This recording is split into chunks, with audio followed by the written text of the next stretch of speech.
মাত্র কয়েকটা উপকরণ জোগাড় থাকলেই তৈরি হয়ে যেতে পারে নিজের বাড়িতেই চাইনিজ ফ্রাইড রাইস। হ্যাঁ বন্ধুরা, আজকে আমি আপনাদের সেটাই দেখাবো। আপনারাও ঘরে বসে নিজেরাই তৈরি করে ফেলতে পারবেন এইরকম একটা সুস্বাদু চাইনিজ ফ্রাইড রাইসের রেসিপি। তো আসুন দেখে নেওয়া যাক।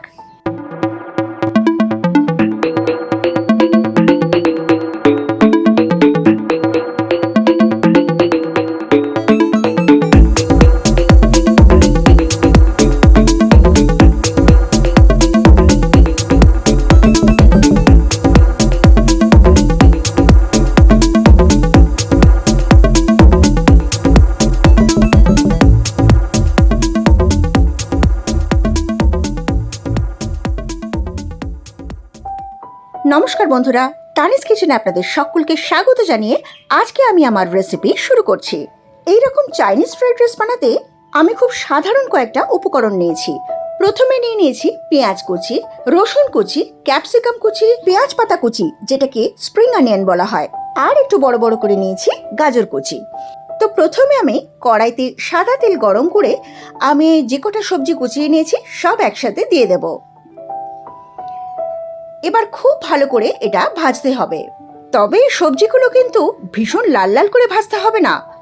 অত ভাজলে ফ্রাইড রাইসের মজাটাই আর টের পাওয়া যাবে না। যাই হোক, সবজিগুলো একটু ভেজে নিয়ে আমি এখানে 3 রকমের সস ব্যবহার করেছি। Red chilli sauce, green chilli sauce আর একটু সয়া সস। সসটা দেওয়ার পরে আবার কিছুক্ষণ ভাজতে হবে। এবার এই সবজি আর সসটা বেশ ভাজা ভাজা হয়ে এসছে। এখন আমি এর মধ্যে দিয়ে দিচ্ছি বাসমতি চালের ভাত। আমি বাসমতি চাল দিয়ে করেছি, তোমরা চাইলে চাইনিজ ফ্রাইড রাইসের জন্য অন্য রকম চালও পাওয়া যায়, সেটা ইউজ করতে পারো। যেই কড়াইয়ে রান্নাটা করছি সেই কড়াইটা একটু বড় বলে আমি যতটা পরিমাণ ভাত বানিয়েছিলাম এই ফ্রাইড রাইসটা করার জন্য পুরোটা ভাতই এর মধ্যে দিয়ে দিলাম। এরপর দিলাম খানিকটা চিনি। এবার ভাত, সবজি আর সস খুব ভালোভাবে মিলিয়ে নিতে হবে। আমি কিন্তু ক্রমাগত নাড়তে থাকছি সাবধানে, কারণ ভাতগুলো কিন্তু ভেঙে যাওয়ার চান্স আছে। সেই জন্য খুব সাবধানে এই সবজি সসের সাথে ভাতটা মেশানোর সময় খুন্তিটা চালাতে হবে। এবার আরেকটা উপকরণ আমি এর মধ্যে দেব। দেখো, আমি কিছুটা আদা কুচিয়ে নিয়েছি, সেটা এর মধ্যে দিয়ে দিলাম। এটা একটু শেষের দিকে দিলে খুব ভালো টেস্ট আসে। এবার আমি একটু দিচ্ছি এমএসজি পাউডার, এটাকে চাইনিজ ফ্রাইড রাইসের মতো বানানোর জন্য। তোমরা চাইলে এমএসজি পাউডারটা অবশ্যই স্কিপ করতে পারো। দেখো, আমি বেশ খানিকটা এমএসজি পাউডার দিয়ে এটা খুব ভালো করে আবার নেড়ে মিশিয়ে নেব। এবার দিয়ে দিচ্ছি স্প্রিং অনিয়ন। আমি স্প্রিং অনিয়ন বা পেঁয়াজ পাতা কুচিয়ে নিয়েছি, আর সাথে একটু দিচ্ছি নুন, কারণ আমি 3 রকম সস দিয়েছি, সসে কিন্তু নুন আছে। আর একটু মিশিয়ে দিচ্ছি সয়া সস, কারণ সয়া সসটা আমার একটু কম বলে মনে হয়েছে। এবার আবারও সমস্ত উপকরণ খুব ভালো করে সাবধানে মিশিয়ে নিতে হবে।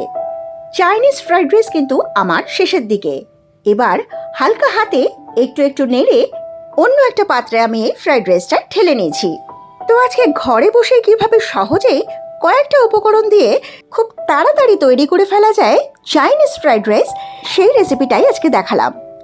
আপনাদের কিরকম লাগলো আমাকে অবশ্যই কমেন্ট করে জানাবেন। আর হ্যাঁ, কে কোথা থেকে আমার এই চাইনিজ ফ্রাইড রাইসের রেসিপিটা দেখছেন আমাকে অবশ্যই কমেন্ট করে জানাবেন আমার কমেন্ট বক্সে।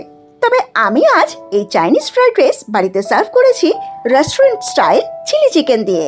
আর এই চিলি চিকেনের রেসিপি তোমরা পেয়ে যাবে আমারই চ্যানেলে, কারণ আমি কয়েকদিন আগেই এই চিলি চিকেনের রেসিপিটা আপলোড করেছিলাম। আর তোমাদের সুবিধার্থে আমি ডেসক্রিপশন বক্সে এর লিঙ্কটা দিয়ে দেব, তোমরা দেখে নিও। আজকে আমার মেয়ের খেতে বসার সময় আমি এই ভিডিওটা করেছি।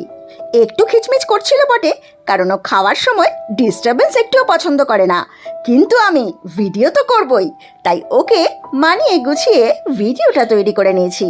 তো তোমরাও রেসিপিগুলো ফলো করে এরকম চাইনিজ চিলি চিকেনের সাথে চাইনিজ ফ্রাইড রাইস যদি ট্রাই করতে চাও, তবে অবশ্যই আমার চ্যানেল তানিস কিচেনের সাথে যুক্ত থেকো। সো আজ আসি, দেখা হবে আবার পরের ভিডিওতে। টাটা।